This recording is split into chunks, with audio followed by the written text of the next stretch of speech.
الحمدللہ رب العالمین والصلاة والسلام علی سید المرسلین وعلی آلہ واصحابہ اجمعین۔ تعوذ تسمیہ یعنی اعوذ باللہ من الشیطان الرجیم بسم اللہ الرحمن الرحیم، یہ پڑھ لینا چاہیے قرآن مجید کی تلاوت سے پہلے۔ تعوذ کی بڑی برکات ہیں، شیطان جو وسوسے ڈالتا ہے، جو تلاوت میں حائل ہوتا ہے، اس کے شر سے بچ جاتا ہے انسان۔ اور تعوذ کے اور بھی بہت سے فوائد ہیں، غصہ دور ہو جاتا ہے اس سے، کس کو غصہ آیا ہو، اس پر پچھلے سال احادیث بیان ہوئی تھی۔ اور تسمیہ یعنی بسم اللہ الرحمن الرحیم، یہ بھی ہر جائز کام سے پہلے اس کو پڑھ لینا چاہیے، اس کے بے شمار برکات ہیں۔ لیکن کسی بھی ناجائز کام سے پہلے بسم اللہ شریف پڑھنا گناہ ہے، اللہ کے نام کی توہین ہے نا۔ جس کام سے اس نے روکا ہے اس کام سے پہلے اس کا نام نہیں لینا چاہیے۔ تو سورہ فاتحہ، اس کے بہت سارے اسماء ہیں، بہت سارے اس کے نام ہیں، اور چونکہ اس سے قرآن مجید کا افتتاح ہو رہا ہے، اس لیے ہر نیک کام کے آغاز میں سورہ فاتحہ پڑھنی چاہیے۔ اس کا نام سورۃ الاساس بھی ہے، اساس بنیاد کو کہتے ہیں۔ تو اساس اس کا نام اس لیے ہے کہ ہر اچھائی کی بنیاد جو ہے، ہر اچھائی کی یہ بنیاد ہے، ہر خوبی کی بنیاد اس کے اندر موجود ہے۔ اور اس کا نام کنز بھی ہے، کنز خزانے کو کہتے ہیں۔ تو اس کو خزانہ اس لیے کہا گیا ہے کہ اس میں ہر چیز کا خزانہ موجود ہے، اس کے الفاظ میں، اس کے معانی کے اندر خزانے موجود ہیں۔ اس کا نام سورۃ الشفا بھی ہے، وہ اس لیے کہ اس میں ہر بیماری کی شفا ہے۔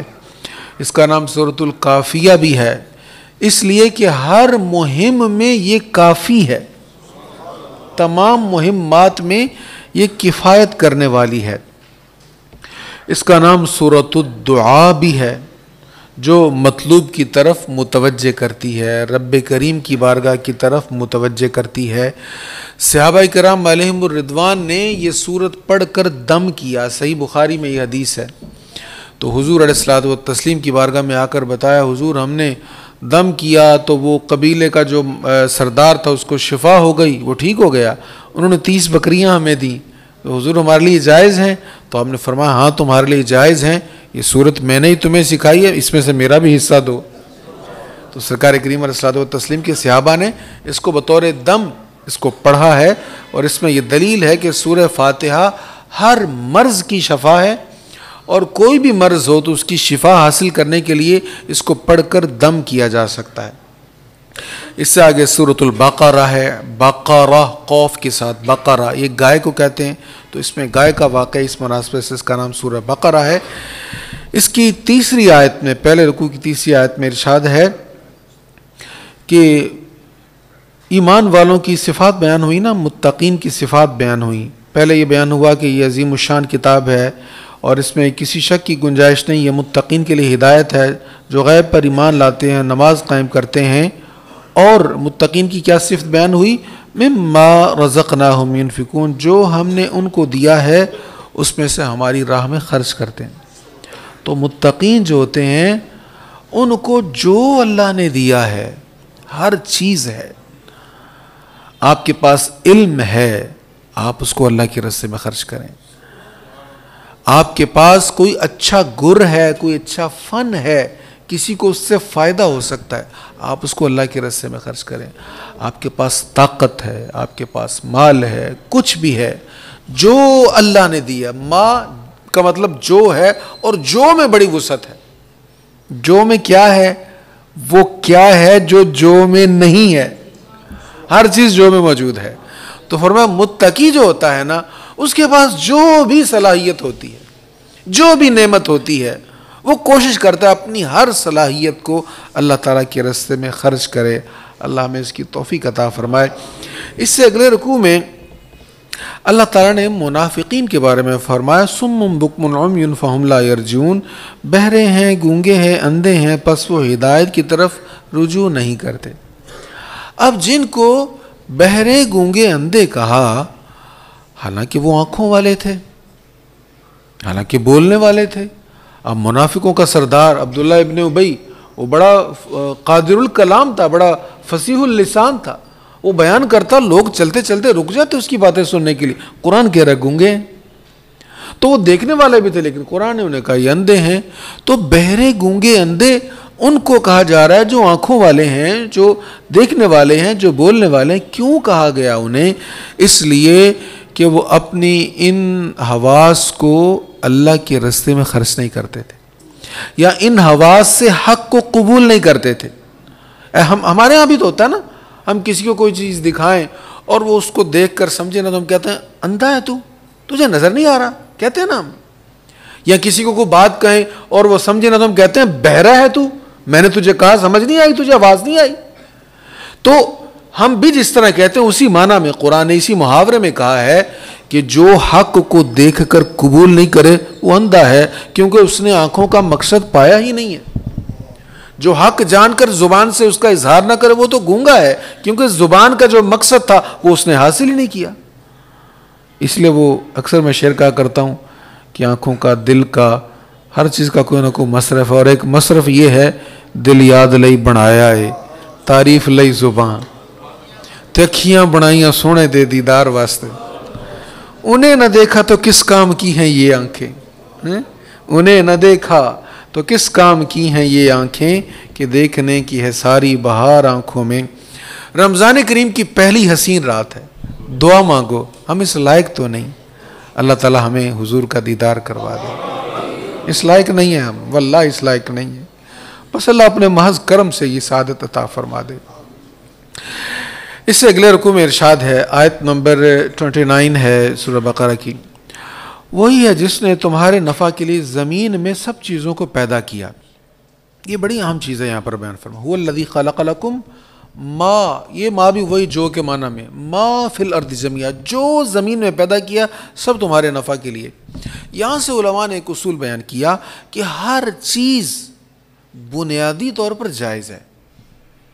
ہاں جب شریعت کا حکم آئے کہ یہ جائز نہیں ہے تو پھر ہم اس کو چھوڑ دیں گے. جس کے بارے میں شریعت کا حکم نہیں ہے کچھ بھی، خاموش ہے شریعت، تو وہ ہمارے لیے جائز ہے، کیونکہ اللہ نے سب کچھ بنایا ہی انسان کے لیے. ما فی الارض جميعا، جو کچھ زمین میں ہے سب اللہ نے انسان کے لیے بنایا. اب میں آپ سے سوال کرتا ہوں، چائے کے متعلق کوئی آیت سنی کبھی کسی نے؟ نہیں آیت، کوئی حدیث بھی نہیں ہے جس میں چائے کا ذکر ہو. تو آپ سے اگر کوئی پوچھے بھی آپ روز چائے پیتے ہیں پاکستانی، تم اربوں روپے کی چائے پی لیتے ہو، تو قرآن میں کہاں لکھا ہے، حدیث میں کہاں لکھا ہے؟ تو ہم کیا جواب دیں گے؟ ہم کہیں گے اگرچہ قرآن میں چائے کا ذکر نہیں ہے، حدیث میں اس کا ذکر نہیں ہے، جن چیزوں سے منع کیا گیا ہے ان میں چائے بھی نہیں ہے. یا چائے میں جو چیزیں ڈلتی ہیں، جو انگریڈینٹس ہیں، ان انگریڈینٹس کے متعلق کوئی ممانعت نہ قرآن میں ہے، نہ حدیث میں، نہ اجماع امت میں، نہ قیاس میں. جو اصول ہیں بنیادی ان میں کہیں اس کی ممانعت نہیں ہے. اچھا تو نتیجہ کیا نکلا؟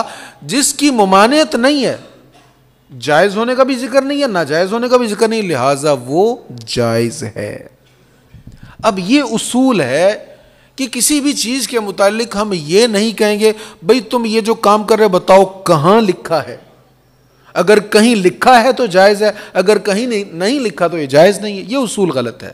ہاں یہ ہم کہیں گے کہ بھئی تم جو یہ کام کر رہے ہو شریعت میں اس سے منع کیا گیا ہے، یہ دلیل ہے، لہٰذا یہ کام نہ کرو. تو جس چیز کی ممانعت پر کوئی دلیل نہ ہو وہ بنیادی طور پر جائز ہوتی ہے. اس آیت کریمہ سے معلوم ہو رہا ہے. اس سے اگلے رکوع میں حضرت آدم علیہ السلام کا ذکر ہے. تو وہ واقعہ آپ نے بارہا سنا ہے. تو اس میں آدم علیہ السلام کو کہا گیا تھا آپ نے اس درخت کے قریب نہیں جانا، تو پھر انہوں نے وہ کھا لیا جس سے منع کیا گیا تھا. تو اس طرح وہ پھر جنت سے وہ زمین پر ان کو تشریف لانا پڑا. اب یہاں پر ایک غلطی ہوتی ہے. وہ غلطی کیا ہوتی ہے؟ عرف عام میں لوگ کہتے ہیں بھئی آدم نے گناہ کیا، آدم نے خطا کی، معاذ اللہ ثم معاذ اللہ. حضرت سیدنا آدم علیہ السلام اللہ کے نبی ہیں، اور نبی گناہ سے پاک ہوتا ہے.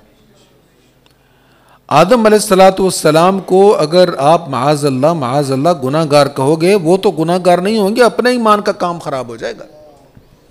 اس لیے کسی نبی کی طرف گناہ کی نسبت نہیں کرنی چاہیے.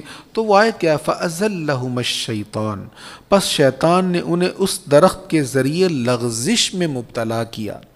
لغزش اور چیز ہوتی ہے، عمدن گناہ کرنا اور ہوتا ہے. بلکہ دوسرے مقام پر اللہ تعالیٰ نے فرمایا کہ ان کا اللہ تعالیٰ کی نافرمانی کا ارادہ تھا ہی نہیں، وہ تو ان کو لغزش میں مبتلا کیا. مثلا قسم کھا لی اس نے جھوٹی کہ بھئی اس میں آپ کا فائدہ ہے، یا اس نے یہ کہہ دیا کہ آپ کو تو درخت کے قریب جانے سے منع کیا تھا، آپ کو اس کا پھل کھانے سے تو نہیں منع کیا تھا، میں تو پھل کھانے کا کہہ رہا ہوں آپ کو، آپ اس کے قریب نہ جائیں.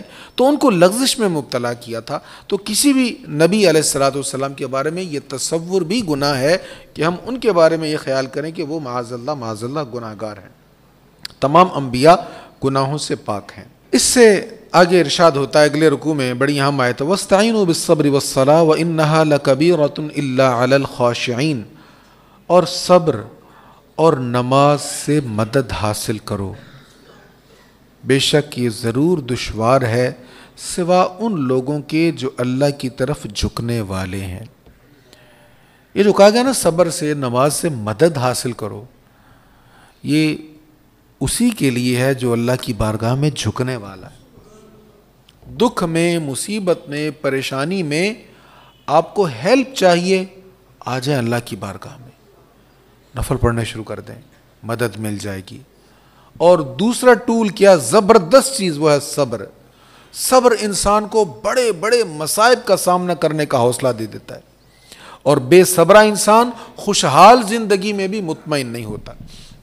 تو بڑی اہم بات ہے کہ یہ اس سے مدد وہی لے گا جو اللہ کی طرف جھکنے والا ہے. الذین یظنون انہم ملاقو ربہم، جو یہ یقین رکھتے ہیں کہ وہ اپنے رب سے ملاقات کرنے والے ہیں اور وہ اسی کی طرف لوٹنے والے ہیں. جس کو یقین ہوگا نا میں نے اللہ کے حضور جانا ہے، اس کو صبر اور نماز سے مدد مل جائے گی. اس سے اگلے رکوع میں ارشاد ہے کہ حضرت موسیٰ علیہ السلام اللہ کی بارگاہ میں گئے تو ساتھ ان کے کچھ ان کے ماننے والے بھی تھے، ان کے متبعین، ان کے کچھ اصحاب بھی تھے. تو جب طور پر گئے اللہ تعالیٰ سے کلام کیا موسیٰ علیہ السلام نے، تو انہوں نے کلام سنا. تو اب موسیٰ علیہ السلام کے دل میں بھی خواہش تھی کہ میں اللہ تعالیٰ کا دیدار کروں، اس کا ذکر اور مقام پر آئے گا. تو یہ لوگ کہنے لگے اے موسیٰ ہم نے بھی اللہ کو دیکھنا ہے، ہم بھی اللہ کو دیکھنا چاہتے ہیں. لیکن جب انہوں نے یہ خواہش کی ان پر بجلی آ کے گری، ان کو وہیں پر وہ فوت ہو گئے، جاں بحق ہو گئے. موسیٰ علیہ السلام نے اللہ تعالیٰ سے دعا مانگی، اللہ کرم فرمائے ان کو زندہ کر دے، میں جب اکیلا واپس جاؤں گا تو لوگ کہیں گے آپ کے ساتھ تو لوگ گئے تو وہ کہاں ہیں، تو اللہ تو معاف فرما دے. اللہ تعالیٰ نے معاف فرما دی، وہ زندہ ہو گئے، پھر واپس آ گئے. اب جنہوں نے یہ خواہش کی کہ ہم اللہ کو دیکھنا چاہتے ہیں، ان پر عذاب کیوں آیا؟ کیا اللہ کو دیکھنے کی خواہش کو بری چیز ہے؟ وہ تو اچھی چیز ہے. پھر ان پر عذاب کیوں آیا؟ سنیے آیت، بڑی عام چیز ہے یہاں پر. فرمایا اور جب تم نے کہا اے موسیٰ ہم آپ پر ہرگز ایمان نہیں لائیں گے حتیٰ کہ ہم اللہ کو اپنے سامنے دیکھ لیں. تو عذاب کیوں آیا تھا؟ انہوں نے کہا تھا آپ کو تب مانیں گے جب اللہ کو دیکھیں گے خود. اے موسیٰ آپ کو نہیں مانیں گے، آپ پر ایمان تب لائیں گے، آپ کو تب مانیں گے جب اللہ کو اپنی آنکھوں سے دیکھ لیں.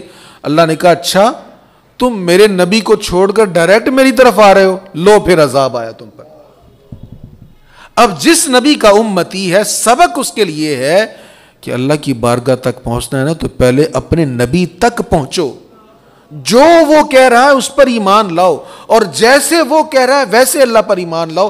پھر تمہارا اللہ کی زیارت کی تمنا کرنا اچھی خواہش ہوگا. نبی کو چھوڑ کر تم رب کی دیدار کی بھی خواہش کرو گے نا تو وہ بھی قبول نہیں ہوگی، اللہ تعالیٰ اس پر بھی ناراض ہوگا. اس سے اگلے رکوع میں یہودیوں کے بارے میں ان کی برائیوں کا ذکر ہے، ان کے بہت ساری برے صفات ان کا ذکر ہے، اور اس میں ایک چیز یہ بیان ہوئی وَيَقْتُلُونَ النَّبِيِّينَ بِغَيْرِ الْحَقِّ، اور نبیوں کو ناحق قتل کرتے تھے. یہاں پہ میں ایک چیز کہا کرتا ہوں، دیکھو جو یہودی نبی پاک علیہ الصلوۃ والتسلیم کے دور میں تھے جب یہ آیت کریمہ نازل ہو رہی تھی، سورہ بقرہ مدنی ہے اور ہجرت کے بعد نازل ہوئی، اور جب آپ مدینہ طیبہ میں تشریف لائے تو وہاں یہودی بہت زیادہ تھے، مکہ شریف میں نہیں تھے، مکہ شریف میں مشرکین تھے. اچھا اب یہ جو یہودی یہاں پہ تھے یثرب، پرانے یثرب اور پھر بعد میں مدینہ طیبہ میں، انہوں نے تو نہیں نبیوں کو قتل کیا تھا، تو پھر ان کو کیوں کہا جا رہا بھی تم وہی لوگ ہو جنہوں نے نبیوں کو قتل کیا تھا؟ ان کو کیوں کہا جا رہا تھا؟ انہوں نے قتل تو نہیں کیا تھا، ان کو اس لیے کہا گیا تھا کہ یہ نبیوں کو قتل کرنے والوں کو حق بجانب سمجھتے تھے، یہ ان کے طرفدار تھے۔ آج بھی اگر کوئی ہزاروں سال بعد بھی کوئی نبیوں کو قتل کرنے والوں کو اچھا سمجھے گا تو اس گناہ میں آج کا بندہ بھی شریک ہو جائے گا۔ یہ بات میں آپ کو کیوں بتا رہا ہوں؟ اس لیے کہ ہم کبھی کبھی خواہ مخواہ بیٹھے بٹھائے دوسرے کے گناہ میں شریک ہو جاتے ہیں۔ وہ کیسے شریک ہوتے ہیں؟ غلط کام ایک بندے نے کیا، غلط کام ایک لیڈر نے کیا، اور ہم نے اس کی طرفداری کرنی شروع کر دی۔ نہیں نہیں نہیں، یہ تو بہت اچھا بندہ ہے، اس نے تو فلاں اچھا کام کیا تھا، اس نے تو فلاں اچھا کام کیا تھا۔ بھائی ٹھیک ہے، جو اچھے کام ہیں وہ اچھے ہیں۔ اچھے کاموں کا مطلب یہ تو نہیں کہ اس بندے نے جو حرام کام کیا آپ اس کی تائید کرنی شروع کر دیں گے۔ اگر آپ اس کے حرام کام کے باوجود اس کی تائید کریں گے اور اس کو درست کہیں گے تو معاذ اللہ قانون یہی ہے کہ جو بھی برے کی طرفداری کرتا ہے وہ اس گناہ میں شریک ہو جاتا ہے۔ اور یہ بھی اصول ہے، صدیوں پہلے جس نے اچھا کام کیا آپ اس کے اچھے کام کی تعریف کریں گے، اس کو اچھا مانیں گے، اس پر بھی اجر ملے گا۔ سرکار کریم علیہ الصلوۃ والتسلیم کو پردہ فرمایا تو 14 صدیاں ہو رہی ہیں، لیکن ان سے پیار کرنے والوں کو پیار کا اجر آج مل نہیں رہا۔ کریم آقا صلی اللہ تعالی علیہ وآلہ وسلم نے فرمایا نہیں ہے کہ تم جس کے ساتھ محبت کرو گے اسی کے ساتھ قیامت کے دن اٹھائے جاؤ گے؟ دیکھا نہیں ہے، شریک نہیں ساتھ ہوئے، کسی غزوے میں نہیں گئے، لیکن حب مصطفیٰ ہے تو یقین رکھیں جس آقا سے محبت ہے اسی آقا کا قرب بھی قیامت کو مل جائے گا انشاءاللہ۔ لہٰذا طرفداری ہمیشہ اچھے کام کی کرنی چاہیے۔ اب اس سے آگے گائے کا واقعہ جس مناسبت سے اس کا نام سورہ بقرہ ہے، اس میں یہ بنی اسرائیل کو کہا گیا کہ آپ گائے کو ذبح کریں۔ وہ کہہ رہے تھے گائے کیسی ہو، کس طرح کی ہو، کبھی کوئی سوال کبھی کوئی سوال، تو جتنے وہ سوالات بڑھاتے رہے اتنی زیادہ ان پر سختیاں آتی رہیں، اور پھر انہوں نے کہا انا انشاء اللہ لمہتدون، اور بے شک اگر اللہ نے چاہا تو ہم ضرور ہدایت پا جائیں گے۔ تو یہاں پر انہوں نے کہا انشاء اللہ۔ آخری بار جب انہوں نے سوال کیا کہ بتائیں کیسی گائے ہو تو انشاء اللہ انہوں نے کہا، تو انشاء اللہ کہنے کی برکت سے ان کا یہ مسئلہ حل ہو گیا، انہیں پھر دوبارہ سوال کرنے کی حاجت نہیں ہوئی۔ اس لیے کوئی بھی جائز کام ہو اس کو کرنے سے پہلے انشاء اللہ کہہ لینا چاہیے۔ کوئی بھی جائز کام، آپ کوئی بھی کام کرنا چاہتے ہیں، ابھی میں بیٹے کو کہہ رہا تھا کہ منزل آپ پھر ایک بار دیکھ لیں، صبح تو آپ نے سنا لی تو مغرب کے بعد پھر ایک بار، ایسے کہ منزل مجھے یاد ہے، میں نے کہا لیکن ساتھ کہو انشاء اللہ، اس کی برکات ہے اپنے۔ ہاں کوئی بھی جائز کام، لیکن ناجائز کام سے پہلے یہ کہنا یہ بھی حرام ہے۔ اچھا، یہود کی ایک روش بیان ہوئی، وہ اگلے رکوع میں، ہر رکوع سے میں ایک ایک مقام بیان کر رہا ہوں۔ وہ کہتے ہیں لن تمسنا النار الا ایاما معدودہ، کہ ہمیں آگ نہیں چھوئے گی، ہمیں عذاب نہیں ہوگا لیکن گنتی کے چند دن بس۔ اگر ہمیں پہلی بات تو ہمیں عذاب ہونا ہی نہیں ہے، اگر ہوا بھی تو گنتی کے چند دن عذاب ہوگا۔ اللہ تعالیٰ فرما رہا ہے آپ کہیے آیا تم نے اللہ سے کوئی عہد لے لیا جس کی اللہ ہرگز خلاف ورزی نہیں کرے گا، یا تم اللہ کے متعلق وہ بات کہتے ہو جس کا تمہیں علم نہیں ہے؟ تو یہودیوں میں بھی یہ غلط فہمی تھی، وہ سمجھتے تھے ہم کچھ بھی کر لیں ہمیں عذاب نہیں ہوگا۔ کہیں ہم میں تو نہیں ایسی غلط فہمی؟ آج ہم نے دیکھنا ہے، غور کرنا ہے۔ یہ غلط فہمی نہیں ہونی چاہیے کہ کچھ بھی کر لو ہم تو حضور کے امتی ہیں، ہم تو بچ جائیں گے۔ یہ بھی تو یاد رکھنا چاہیے قیامت کے دن نبی پاک علیہ الصلوۃ والسلام کچھ لوگوں کے متعلق کہیں گے بھئی ہٹ جاؤ، تم میرے امتی نہیں ہو، تم میرے نہیں ہو امتی، تم میں کیا ہے میرے غلاموں والا؟ میری غلامی کا اظہار نہ تمہارے چہرے سے، نہ لباس سے، نہ عمل سے، تم کیسے کہتے ہو میں تمہارا امتی ہوں؟ اللہ تعالیٰ ہمیں حضور کی سچی غلامی نصیب فرمائے۔ اس سے اگلے رکوع میں ارشاد ہے بنی اسرائیل کو کہا گیا، اور یاد کرو جب ہم نے بنو اسرائیل سے یہ پختہ عہد لیا کہ تم اللہ کے سوا کسی کی عبادت نہ کرنا، اور ماں باپ، رشتہ داروں، یتیم اور مسکینوں کے ساتھ نیکی کرنا، اور لوگوں سے اچھی باتیں کرنا، اور نماز قائم کرنا، اور زکوٰۃ ادا کرنا، پھر تم میں سے چند لوگوں کے علاوہ تم سب اس عہد سے منحرف ہو گئے اور تم ہو ہی منہ موڑنے والے۔ ابھی شاہ کریمہ پر بڑی لمبی بات ہو سکتی ہے، لیکن میں یہاں پر اہم بات جو عرض کرنا چاہتا ہوں وہ یہ ہے کہ یہ جو تعلیمات ہیں یہ صرف اس امت کے لیے نہیں ہے۔ کیا والدین کے ساتھ حسن سلوک، قریبی رشتہ داروں کے ساتھ، یتیموں کے ساتھ، مسکینوں کے ساتھ اچھی بات کہنا، نماز ادا کرنا، زکوٰۃ ادا کرنا، یہ حکم بنی اسرائیل کو بھی تھا، پہلی امتوں کے لیے بھی یہ حکم تھے اور ہمارے لیے بھی یہ حکم ہے۔ تو جب وہ پابند تھے تو ہماری کیا حیثیت ہے ہم کہیں کہ ہم اس کے پابند نہیں ہیں؟ ہم بھی ان سب چیزوں کے پابند ہیں۔ اللہ کریم توفیق عطا فرمائے۔ اس سے اگلے رکوع میں ارشاد ہے، اور آپ ضرور دیکھیں گے کہ وہ لوگوں سے، مشرکین سے بھی زیادہ زندگی کے دلدادہ ہیں۔ یہ یہود کے بارے میں کہا جا رہا ہے کہ یہ ضرور آپ ان کو دیکھیں گے، یہ بڑے حریص ہیں کہ ہماری لمبی زندگی ہو، ہم بہت زیادہ جئیں۔ ان میں سے ہر ایک شخص یہ خواہش رکھتا ہے کہ کاش اس کی عمر 1000 سال ہو، کاش 1000 سال ہو، ہر کوئی خواہش کرتا ہے۔ فرمایا یہ عمر اسے دی جائے تو یہ اس کو عذاب سے دور کرنے والی نہیں ہے، اور جو کچھ یہ کر رہے ہیں اس کو اللہ خوب دیکھنے والا۔ 1000 سال جینا چاہتے ہیں، 1000 سال جی بھی لے اگر ان میں سے کوئی، تو پھر بھی بالآخر اللہ کے حضور تو پیش ہونا ہی ہے۔ تو یہ ہماری تربیت اس میں کیا ہو رہی ہے کہ ہم میں سے ظاہر ہے ہر کوئی چاہتا ہے زیادہ جیے، لمبی زندگی ہو۔ تو اگر لمبی زندگی کی خواہش ہے، بہرحال پھر بھی زندگی نے ختم ہونا ہے، اور جب زندگی نے ختم ہونا ہے تو اللہ کے حضور حاضر ہونا ہے۔ تو اس میں اللہ کی توفیق سے دعا یہ مانگتے رہنا چاہیے کہ ہم جو بھی زندگی گزاریں خیر والی زندگی گزاریں، اللہ کی فرما برداری والی زندگی گزاریں۔ اس سے اگلے رکوع میں ذکر ہے جادو کا۔ ہاروت ماروت فرشتے تھے، ان کا تفصیل کے ساتھ واقعہ ہے، پہلے بیان ہو چکا ہے، لیکن جادو کے متعلق ایک اہم بات یہاں پہ بیان ہو رہی، وہ ہمارے لیے بڑی اہم ہے۔ ہمارے یہاں جب مشکل آتی ہے، جب معاملہ پھنس جاتا ہے، کوئی حل نہیں آتا، تو ہم بھاگتے ہیں کسی نہ کسی کے پاس، وہ کوئی بھی ہے، فراڈیا ہے، کچھ بھی ہے، ہم کہتے ہیں بس مسئلہ حل ہو جائے۔ تو اللہ تعالیٰ فرماتا وَيَتَعَلَّمُونَ مَا يَضُرُّهُمْ وَلَا يَنفَعُهُمْ، وہ اس چیز کو سیکھتے جو ان کو نقصان پہنچائے اور ان کو نفع نہ کرے۔ جادو سے نقصان پہنچتا ہے، نفع نہیں ہوتا۔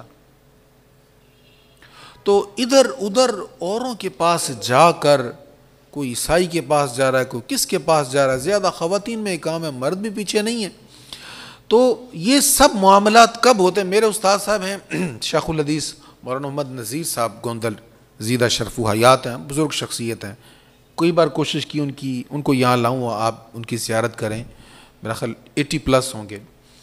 BKC میں ان سے پڑھا کرتا تھا۔ وہ مجھے ایک دن کہنے لگے، ان سے میں اکثر دعا کے لیے کہتا ہوں، کہتے ایک دن کہنے لگے، میرا ایک شاگرد ہے میرے پاس آ کر رونے لگ گیا، حضور میں تو لٹ گیا، برباد ہو گیا، میرا کچھ کریں۔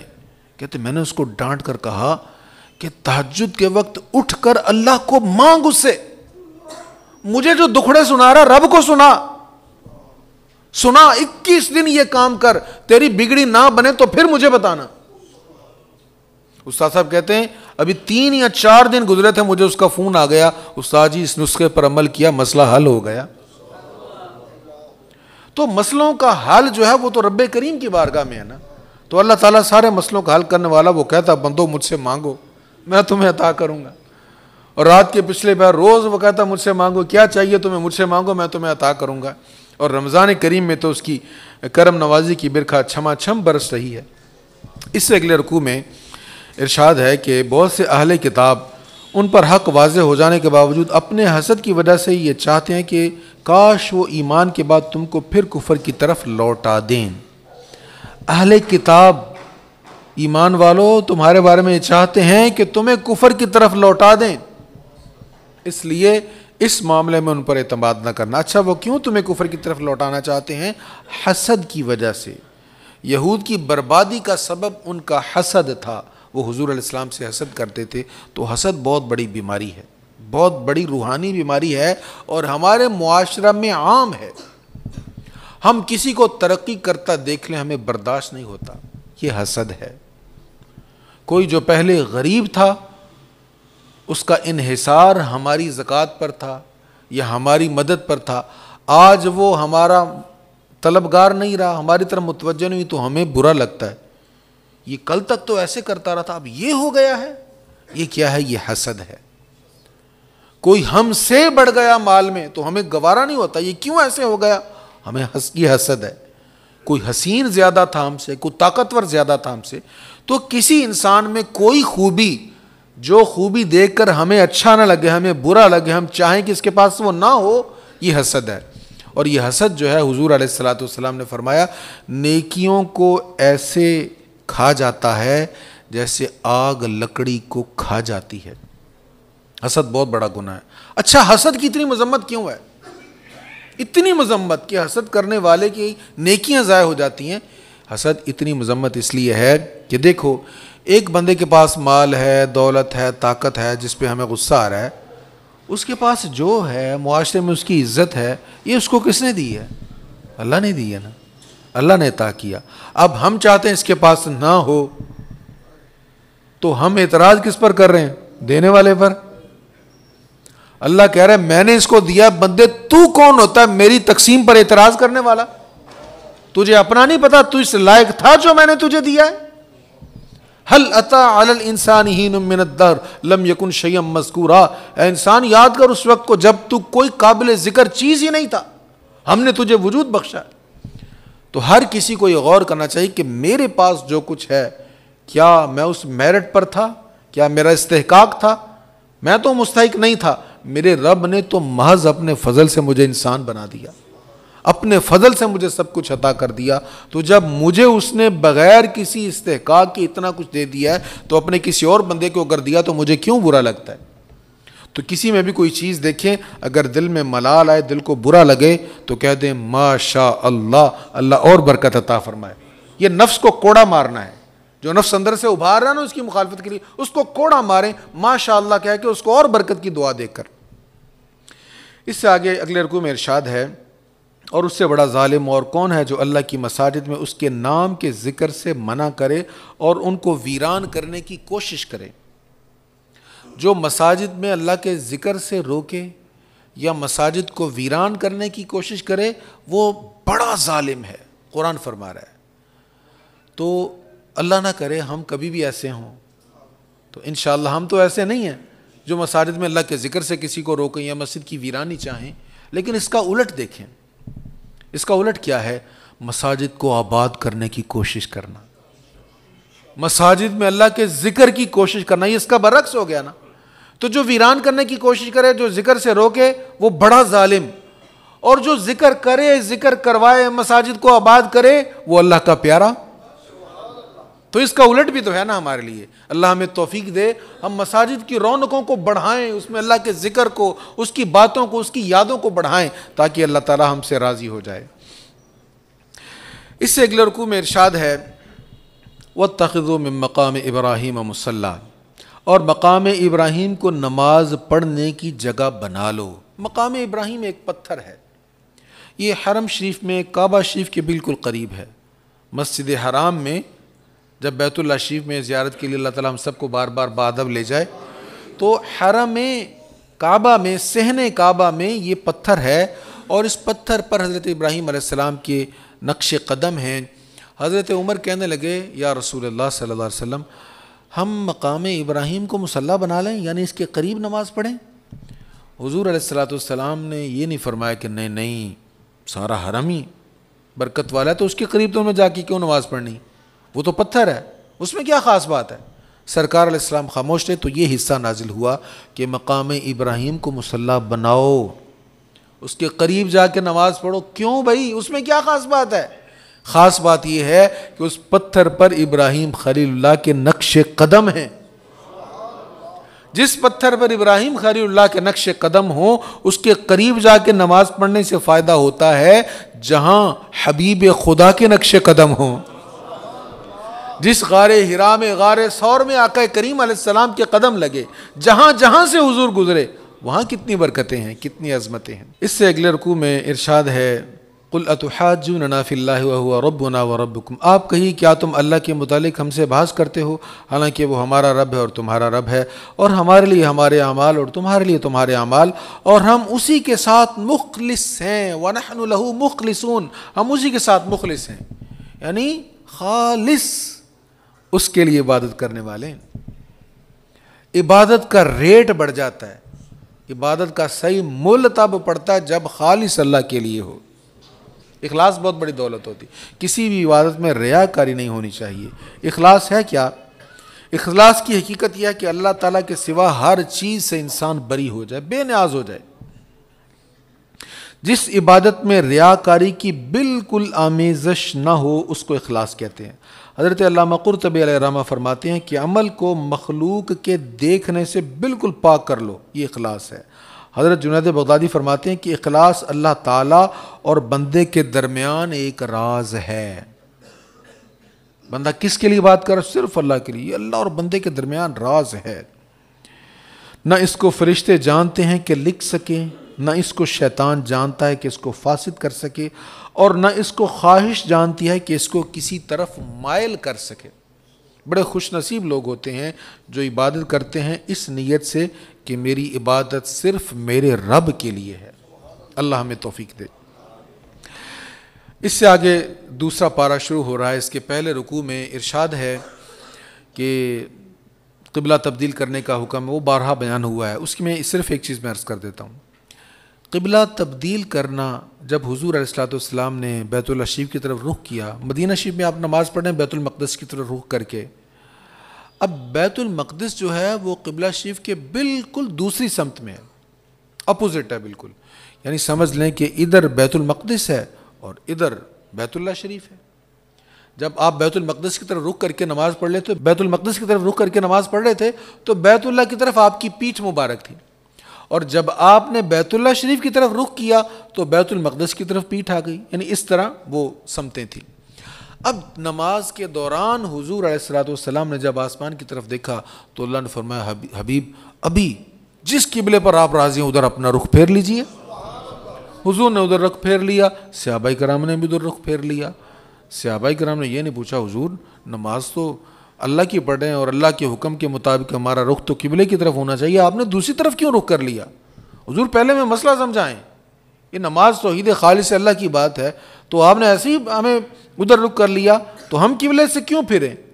کسی صحابی نے یہ نہیں کہا، بلکہ جدھر جدھر حضور مڑے وہ بھی ادھر مڑ گئے۔ یہ صحابہ کی محبت کا امتحان تھا، یہ ان کے ایمان کا امتحان تھا کہ قبلے کے ساتھ محبت ہے یا حضور کے ساتھ محبت ہے، قبلے کے ساتھ جڑے ہوئے ہیں یا مصطفیٰ کے ساتھ جڑے ہوئے ہیں۔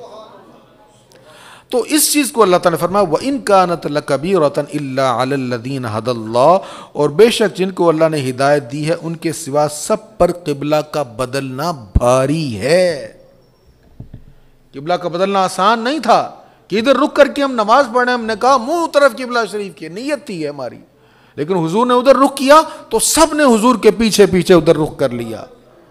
تو یہ آسان کام نہیں تھا، لیکن وہ جن کے دل اللہ نے ہدایت کی طرف لگا دیے تو وہ حضور کے پیچھے ہی رہے، جدھر حضور کا رخ تھا ادھر رخ کر لیا۔ تو حضور صلی اللہ تعالیٰ علیہ وآلہ وسلم کی اطاعت یہ جان ہے ایمان کی۔ اس سے آگے اگلے رکوع میں ارشاد ہے فَاسْتَبِقُوا الْخَيْرَاتِ، سو تم نیکیوں میں دوسروں سے آگے نکلو، نیکیوں میں مقابلہ کرو۔ ہم مقابلے کرتے ہیں دوسرے سارے کاموں میں، اللہ فرماتا ہے مقابلہ کرنا تو نیکیوں میں کرو، اور صحابہ کرام ایسے ہی کیا کرتے تھے، اہل بیت اطہار ایسے ہی کیا کرتے تھے، ان کے مقابلے ہوتے تھے نیکیوں کے کہ اس نے یہ نیکی کی ہے میں اس سے بڑھ کر کروں گا۔ بہت سارے اس پر واقعات ہیں۔ اس سے آگے ایک بڑی اہم آیت ہے، اس سے اگلے رکوع میں صفا اور مروہ، یہ پہلے پچھلے سال بھی بیان ہوا، مسئلہ بڑا اہم ہے۔ صفا مروہ یہ مقدس پہاڑیاں آپ جانتے ہیں، ان کے اوپر کسی دور میں مشرکین نے بتوں کو رکھ دیا اور بتوں کی پوجا شروع کر دی۔ نبی پاک علیہ الصلوۃ والتسلیم نے جب مکہ شریف فتح کیا تو سارے بت توڑ دیے، حرم سارا پاک ہو گیا، کعبہ شریف پاک ہو گیا، صفا مروہ کو بھی پاک کر دیا گیا، بتوں کو توڑ دیا گیا۔ اب صفا مروہ کی سعی ہو رہی ہے، طواف کے بعد پھر سعی بھی ہوتی ہے حجاج اور معتمرین۔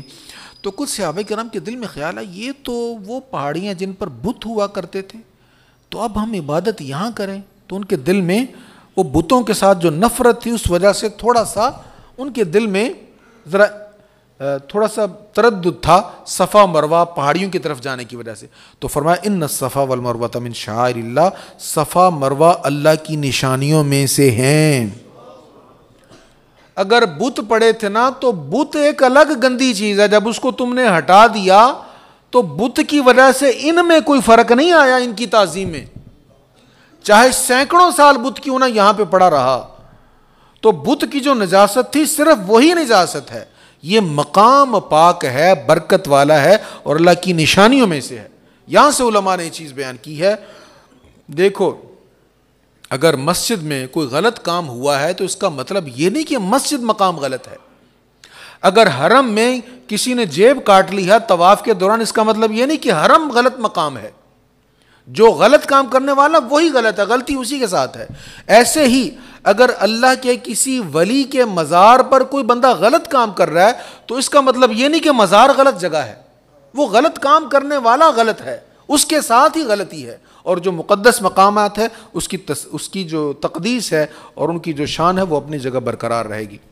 اس سے آگے اللہ تعالیٰ فرماتا ہے کہ ایمان والے اگلے رکوع میں والذین آمنوا اشد حبا للہ، ایمان والے سب سے زیادہ اللہ سے محبت کرتے، سب سے زیادہ اللہ سے، بس اللہ کے بعد نبی پاک علیہ السلام سے محبت، پھر ان کے بعد اہل بیت اطہار کی محبت ہے، صحابہ کرام کی محبت ہے، اولیاء کاملین کی محبت ہے، لیکن سب سے زیادہ محبت کس کے ساتھ ہے؟ اللہ کے ساتھ ہے۔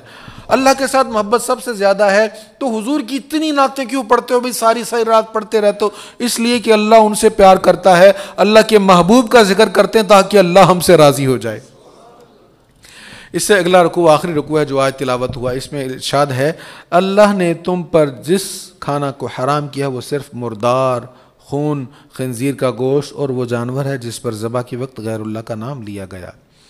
تو جو جانور ذبح نہیں ہوا، بغیر ذبح کے مر گیا، وہ حرام ہے، اور حلال جانور کا جو خون ہے یہ بھی حرام ہوتا ہے۔ حلال جانور کا خون یہ حرام ہوتا ہے، حرام بھی ہوتا ہے، ناپاک بھی ہوتا ہے۔ دم مسفوح، جب آپ کٹ لگاتے ہیں، ذبح کرتے ہیں تو جو خون نکلتا ہے یہ حرام بھی ہوتا ہے، اس کا کھانا حرام ہے، اور یہ ناپاک بھی ہوتا ہے، کپڑوں کو لگ جائے تو ان کپڑوں کو پاک کرنا ضروری ہے۔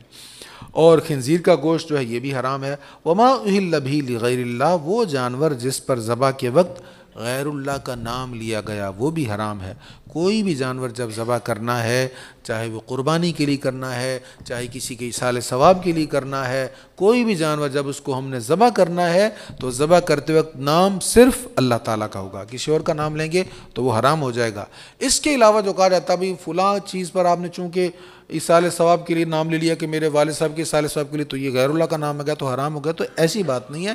ذکر ہے بوقت ذبح کسی جانور پر غیر اللہ کا نام آ جائے تو پھر وہ حرام ہوتا ہے۔ اللہ تعالیٰ ہمیں اس کی توفیق نصیب فرمائے۔